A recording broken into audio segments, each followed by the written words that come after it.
السلام علیکم ورحمۃ اللہ وبرکاتہ۔ ترمذی کی روایت ہے، آپ صلی اللہ علیہ وسلم کی یہ دعا ہے جو میں بتانے جا رہی ہوں۔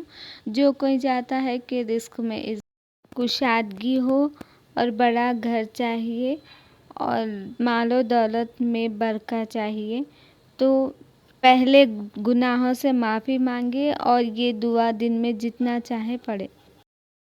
میرا ویڈیو اینڈ تک دیکھیں، اچھا لگے تو لائک کریں، سبسکرائب کریں، اس سے میری حوصلہ افزائی ہوگی اور ویڈیوز بنانے کے لیے، اور بیل آئیکن کلک کیجیے تاکہ میرے آنے والی ویڈیوز آپ تک پہنچ سکے۔ اعوذ باللہ من الشیطان الرجیم۔ میں پناہ مانگتا ہوں اللہ کی شیطان مردود سے۔ I seek refuge in Allah from Satan the accused one۔ بسم اللہ الرحمن الرحیم۔ شروع اللہ کا نام لے کر جو بڑا مہربان نہایت رحم والا ہے۔ In the name of Allah, the most beneficent, the most merciful۔ اللہم اغفر لی ذنبی ووسع لی فی داری وبارک لی فی رزقی۔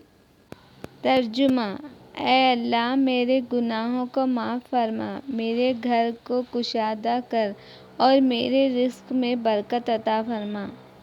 O Allah, forgive my sins and widen my home and grant barakah in my rizq۔